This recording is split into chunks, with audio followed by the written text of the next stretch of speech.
Hello everyone.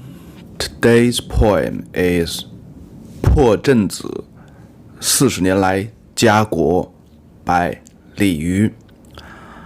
I had another video of his another poem 帘外与潺潺. So 李渔 is so called 千古词帝. So the emperor of the 词 for 1,000 generations. So he was appraised by that term not only because he was an emperor once, and on the other hand, he wrote the best breed of 词. 词 is a type of poetry which is the most popular in the Song dynasty. So he was so praised and valued by the people since Song dynasty. So basically, he was an emperor for some years, and then he lost his country to the Song dynasty. So he was an emperor with shame. Since the late Tang dynasty, the 词, the type of poetry, became more popular, and so most of the poetry was written in the form of 词, but it was basically about the sentimental feelings of love. The wording is so sophisticated, it's not simple for average people. And Li Yu, the emperor, or this poet, he wrote that type of poetry or 词 as well before he lost his kingdom, before he lost his throne. But when he was captured by the Song dynasty, he was locked up, sort of like a prisoner. And since then, his writing was totally changed. And those poetry wrote after he was locked up, he lost his kingdom, was the best breed of his poetry, and that's the poetry that praised and appreciated by today's people as well. Today's poem, 40年来家国, is one of them, one of his masterpieces. So this poetry has the character of very simple wording, just like the oral language.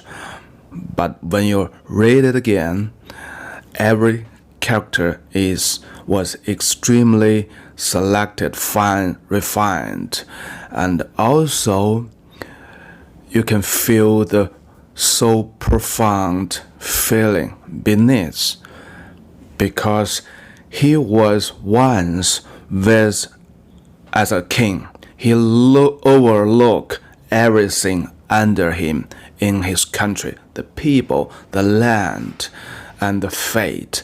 And one day, he lost everything. So this big change make him a unique person through the Chinese history. So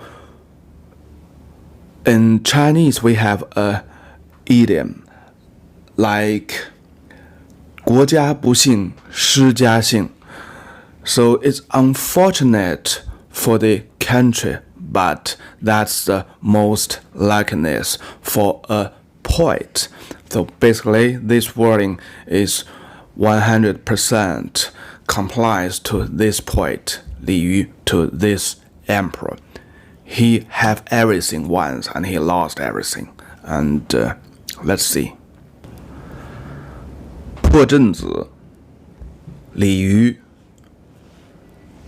40年来家国，3000里地山河，凤阁龙楼连霄汉，玉树琼枝作烟罗。几曾诗干戈？一旦归为尘虏，沈腰攀鬓消磨。最是仓皇辞庙日，教坊犹奏别离歌。垂泪对宫阿。The title, 破阵子, actually is not the title for this poem. It's the title for a type of 词. So there's so many types of 词, and different type of 词, they have different music, and also they have different writing patterns. So you can see the sentences is in long sentence, in short sentence, with specific numbers of characters that was predefined. So the music and the writing pattern was predefined, and the poet just filled the words according to that pattern. That's the 词 means. That's the type of this kind of poetry. So the first sentence normally was also used as the second title for the poem for this type of poetry. 40年来家国. So this is the first sentence. So we know he once was a king. So 家国 is a very, very normal words, but normally people put it in the sequence of 国家, 国, the country, 家, home. But the total, 国家 means the together, means the country. But he changed the sequence because for an emperor, his home was the country. The royal family represents the country. So you can see how delicacy he was writing this poem. 40年来家国. So he had concluded his family, his country, with 40 years of life. So this period after the Tang Dynasty roughly is almost 200 years of battles between many countries, and those countries, the emperors change very frequently, so it's a chaos throughout the China. Though his kingdom, his country only has 40 years of life. So he concluded, my country, my home, has last 40 years and ended in my time. Actually, when he was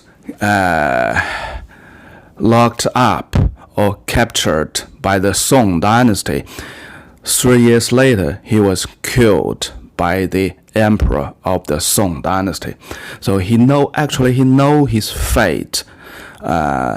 His destiny is ended. The second sentence, 三千里地山河. So this is also the conclusion to his country. The land across 3,000 miles. The mountains and rivers cross 3,000 miles. So you can feel through this simple wording. The mountains and rivers always resembles the land, the country. So the first pair of sentences is a conclusion to the country, to his country, the land, the time. So from the very beginning, it gives you a very high-level briefing on the history, that's the time, and also on the space, the vast land throughout across 3,000 miles. So that's the viewpoint or the mindset of a king could have, not for normal people. So this makes his poem unique. He overlooked the things from a unique way that nobody have, unless he was an emperor. But normally, you know, the emperors don't write good poems, and they normally they never had poems after he lost his countries. So this one was unique. Li Yu is quite unique. 凤阁龙楼连霄汉，玉树琼枝作烟罗. So his home was a country. So he described the overlook of his country in the first pair of sentence. In the second pair of sentence, he pinpointed to his own home, the royal palace. 凤阁, the building that the phoenix lives. The high-rise building, 龙楼, the dragon lives. So the phoenix and dragons all refers to the royal families, the emperor and the queens. So those beautiful, very high royal palace, they go up to the skies, was almost connected to the skies. 霄汉 refers to the skies, the Milky Way, the in Chinese, 银河. So here it refers to the heaven, to the skies. So that's also a very basic concept in Chinese mind. The sky represents the emperor. The emperor represents the sky. So the sky is a sort of equivalent to the God in the religion. So the God overlooks and control the fate of everything, the people, the land. So here actually he expressed his own feelings. I'm the skies, because the emperor has another term, 天子, the son of the sky. So he was sort of resemble the sky as well. So my palace was connected with the sky. My home, my palace was part of the sky. 玉树琼枝作烟罗, the trees of the jade, the branches of the jade. 玉 and 琼 also refers to the jade, and that's the another material or things represents the royal families. So in my royal garden, the trees, the branches it's just like made of jade. The best of them looks like the clouds. 烟罗 refers to the clouds. So this clouds is also part of the skies. So this, in the surface, it describes the magnificent, the beautiful royal palace, the royal gardens, but also it implies I'm the skies. I was once of the skies. I overlook this land, overlook this beautiful royal palace, royal garden, of course, the land of 3,000 miles. So here, this is only the point of view that could have with an emperor. So the past 40 years, my country, my palace was such beautiful, magnificent. And with the last sentence, 几层诗干阁. So this has totally changed the tune of this poem. 干阁 means war. So this beautiful land never know how it could be as a war, or the war between countries, or ruined by the countries. They never know it, this beautiful land. And with this genius, talented writing, 几层诗干阁, when it recognized war, it changed the theme, changed the feelings to a totally different angle. The war or the things after war. It's a very, very genius writing and change over. 一旦归为臣虏，沈腰攀鬓消磨。一旦 one day or in one morning, I became the captive of the Song dynasty. 臣虏 the captive. 沈腰攀鬓消磨。沈腰攀鬓 refers to an two ancient story or two ancient people. So they are in a very bad situation. So their waist shrinks and their hair becomes white. 腰 the waist, 鬓 the hair. So the waist of Mr. Shen shrinks, became slim. The hair of Mr. Pan became white. So this all reflects the sadness or the miserables they experience. So he borrowed that two old stories to reflect his own status. My waist is just like the waist of Mr. Shen. My hair is just like the hair of Mr. Pan. I'm getting slimmer and slimmer. My hair became white because of the miserable or the sorrows. 消磨 means it became gradually. It's not in one day. So every day he was in a miserable feelings. He feels huge sorrows. 最是仓皇辞庙日，教坊犹奏别离歌。So the most saddest day, the time, is the date I say farewell to the temple. And the royal music band, they still play the music of farewell. So 辞庙, they'll say farewell to the temple of the royal family. 教坊, that's the term starting from the Tang dynasty. Basically, that's the music band of the royal palace. They serve in the big events, the ceremonies, the big parties. But even in this very special time, their emperor was captured by the Song dynasty. They still did their duties, play the music of farewell songs, 离别歌, the songs of farewell. 垂泪对宫娥，垂泪, so the teardrops and facing each other with the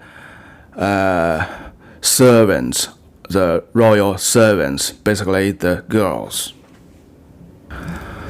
With the first glance, the first paragraph was the best part of this poem.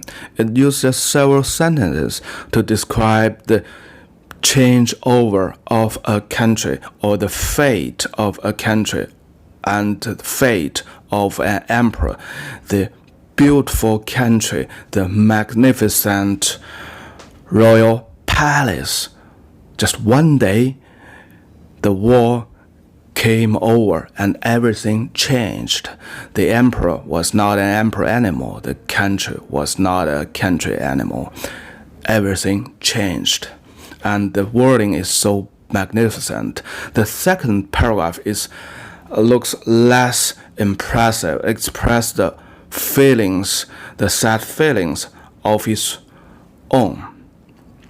But let's look at some specific wordings in the second paragraph and let's think twice. So let's look at this map of Beijing, the Forbidden City. So that's the last royal palace in the Chinese history, and it was still there.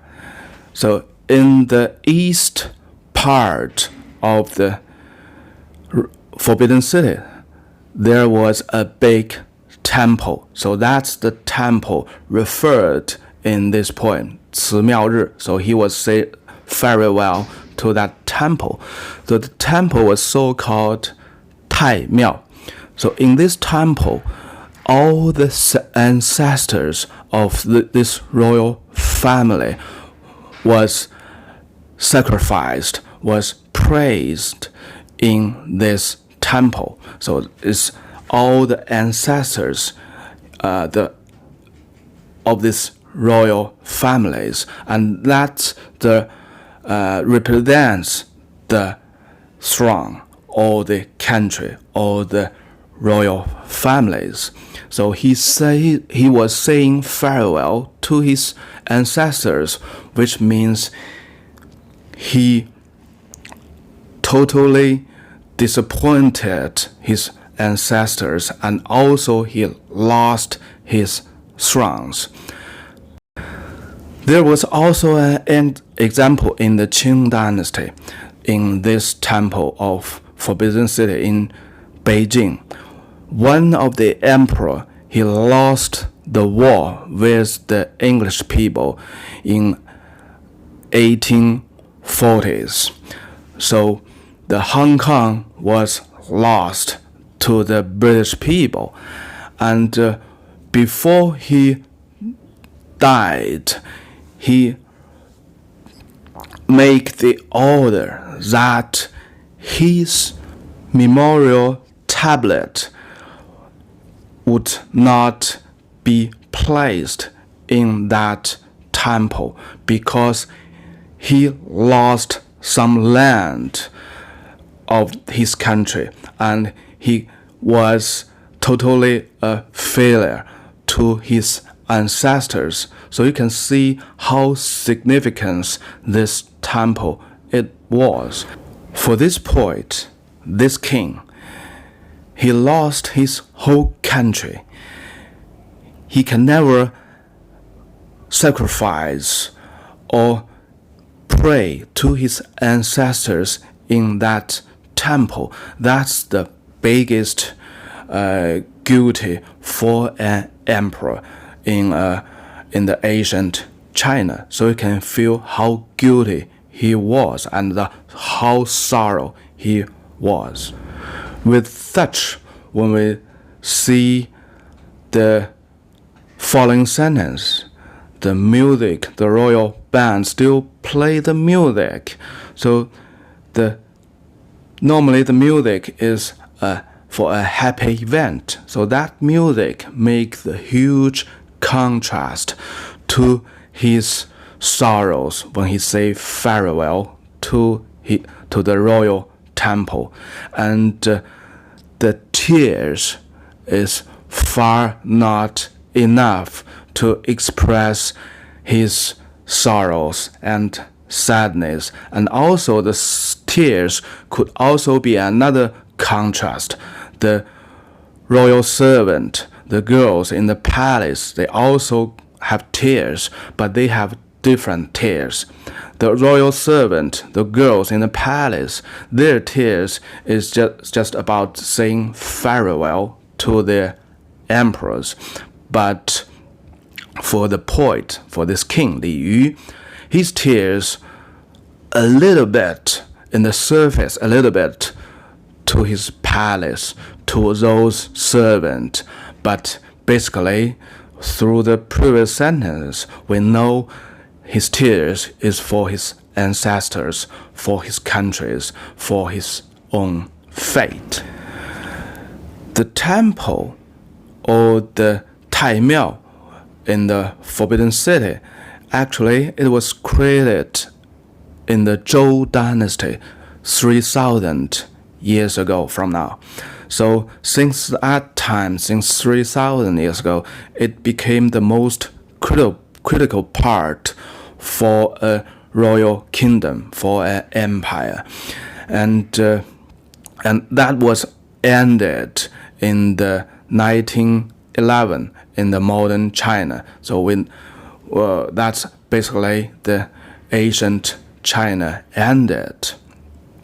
So that temple, the significance of that temple lasts for 3,000 years, but there's some details changed, involved all the time.